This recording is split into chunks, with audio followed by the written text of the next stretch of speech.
Having the time and money to travel as a family can be a hard combination to come by, but it's not impossible. Here are 4 tips that I think every single mama should know if you want to travel with your family.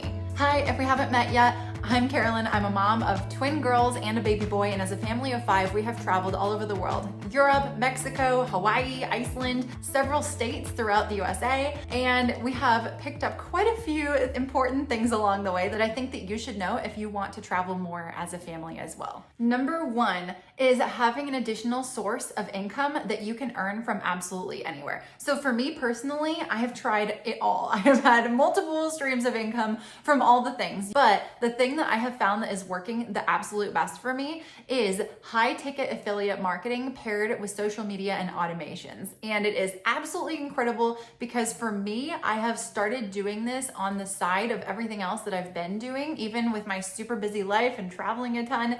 And it has opened up a new door for me to be able to create a new stream of income without burning out. That's the key thing for me because I'm super busy, and being able to create something with automated systems that brings in leads on autopilot over and over has been a game changer. So if you're interested in learning about my system for how I'm making an additional stream of income from absolutely anywhere when I'm traveling, then I highly encourage you to check out the description for this video, and that's where you'll find additional information on how to watch my free 20-minute web class on my exact strategy. Number 2, fly before your baby turns 2.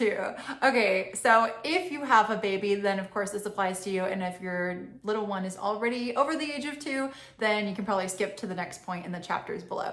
But if you do have the opportunity to travel with your little one before they turn 2 years old, this is amazing for pricing on flights because no matter where you're going, almost every single airline has a almost free or at least significantly discounted flight price for your babies if they are not yet 2 years old, if they want to sit in your lap on the flight. I have done this on flights to Germany, to Hawaii, to Iceland. We've flown literally like with our baby on our lap all over the world, and usually, like I said, it's significantly discounted. So some of those shorter flights, if you're flying domestically, usually allow your baby to fly for free all the way until they turn 2 years old.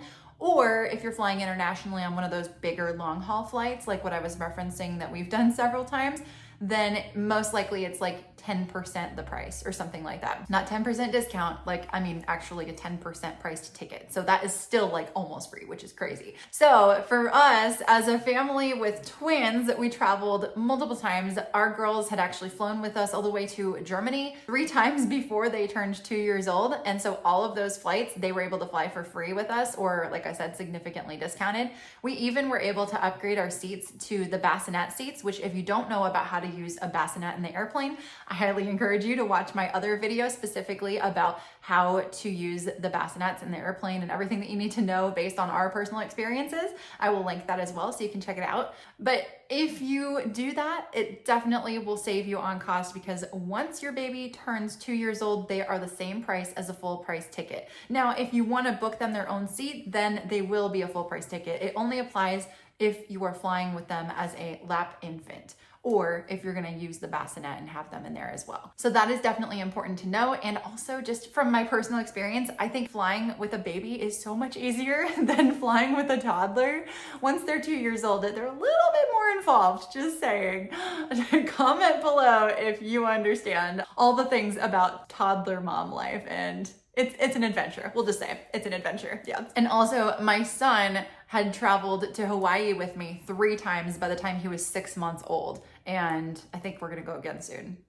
So it's wild, and it's so amazing that they're able to fly for so cheap when they're that little. Tip number 3, never pay full price for flights unless you absolutely have to.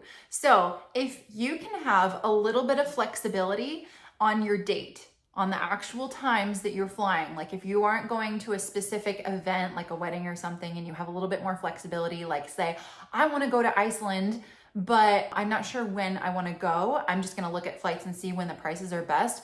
Don't just go to the website for the airline and see like what they have. Check out a different website, which I also have linked below, and it will give you all of the search options for all of the airlines at a fraction of the price because it literally has search parameters in place that are able to pinpoint significantly discounted flight prices, as well as even errors on websites that sometimes give you better pricing and things like that. So it'll tell you exactly when is the best time and the exact dates on the exact airline that you need to know in case you want to go check out a specific destination. You don't even have to have a destination in mind. You could just put in your own airport and say to anywhere and have it give you automated search results to tell you when there's a really good deal. Like for example, because we love Hawaii, I get a notification anytime that there is a cheap flight to Hawaii, but I also have it open to anywhere. So I'll randomly get an email notification that says, oh, if you fly on this date, then you can go to Germany for only $200 round trip. And I'm like, oh my gosh, that is amazing. So definitely encourage using that as well. Like I said, check out the link in my description because I have the direct link where you can go to that site to search all of those and see the significantly discounted prices. And like I said, if you can have just a little bit of flexibility on the timing and you can just say specifically where you're flying from and like where you want to fly to, then let it tell you what the best dates are. And that is a really great way for you to be able to plan ahead and save a ton. And usually those deals don't last long. They usually only come up for a few days and then the prices will change. So I do recommend if you find something like that, book it sooner than later, just because those prices usually change quite a bit. And even the day of the week that you book your flight makes a difference. Anyway, there are so many different factors that go into it, but it's really important to know that that's a resource and that you don't have to always pay what you see on the airline websites because there are better prices and there are better ways to find them. So check out that link and you'll see what I'm talking about. It's amazing. I wish that I knew about it sooner. Okay, and tip number 4, points. Points are the best. I think that this is more common for us that live in the United States because we are able to use credit card points to be able to buy flights. And not only is it important to be able to use these to buy flights, but we can actually transfer points from my specific credit card rewards over to airlines. And this is important. So if you have a credit card that is with any specific airline, that's one thing, and that's great. It's always good to accrue points if you have a specific airline that you fly on a regular basis. But if you're like me and I kind of mix up the airlines because different airlines have different prices, and I think it's really helpful to be able to see across the board what all the different prices are by using, like I said, those special search parameters, then I want to be able to use points on all those different airlines too, right? Well, there is actually a card, and I did a ton of research before getting it. It's the Chase Sapphire Preferred, and I do have a link for it below as well. I definitely encourage you to check it out. And if you use the link below, you also have a really good opportunity to get some extra bonus points at the beginning, which is really, really exciting. I always encourage you to use as much of those bonus points as you possibly can, or at least try to earn as many as you can, because it's literally like free points. It's like free opportunities to travel, because the card that I use, like I said, I linked it below. Not only can you book directly from within their rewards portal to travel, but you can actually transfer your points from the rewards portal over to a specific airline, and sometimes they even have multipliers. So what that means is on some rare case scenarios, different airlines will have a specific deal where they will partner with this specific card or this specific rewards platform to be able to give you more points. So for example, at one point, I know that Aero was doing it where if you transfer your points over from the rewards portal to their specific airline, it gave you a multiplier of like 20% of your points.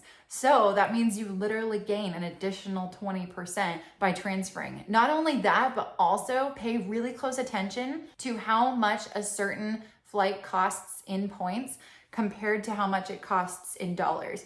Sometimes it is a fraction of the cost, even flying first class. This is literally how I flew first class for free with my baby to Hawaii, because I upgraded my ticket for free using points from a normal economy ticket up to a first class ticket.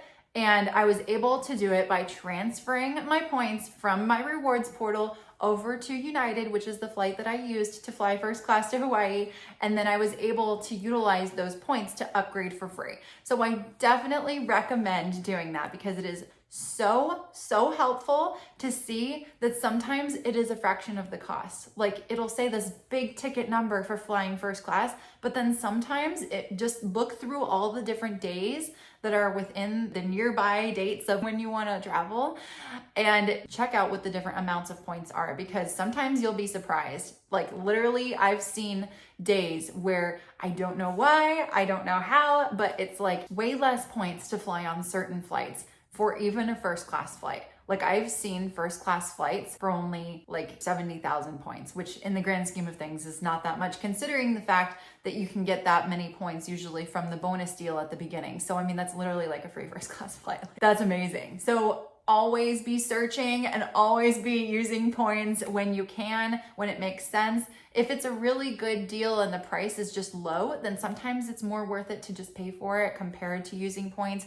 Definitely just always be aware of that and use your comparison and make sure to get the best bang for your buck and make sure to get the best value for your points as well by using specific cards like the one I mentioned below that allows you to transfer it to multiple airlines, so you don't have to just stick with one airline. And it's not just airlines, I can transfer it to hotels too. So if I like to stay at multiple different specific types of hotels, I can transfer my points over there and use them there too. So then I'm not limited to just using one specific points card for one specific hotel all the time, because you know, sometimes it's nice to have options. We're all about the options, just saying. I hope you found this helpful, and if you haven't subscribed yet and you want to learn about how to build a business as a mom, or if you want to learn how to travel with your babies, I encourage you to subscribe. And of course, if you do have a trip coming up, comment below. I love hearing about the trips that you have planned, because I literally live vicariously through everybody who's traveling whenever I'm not traveling, because I'm obsessed with traveling with my family. So comment below and let me know where you're going. I would love to hear it and cheer you on for your great adventure ahead. Thanks, and I'll see you in the next one.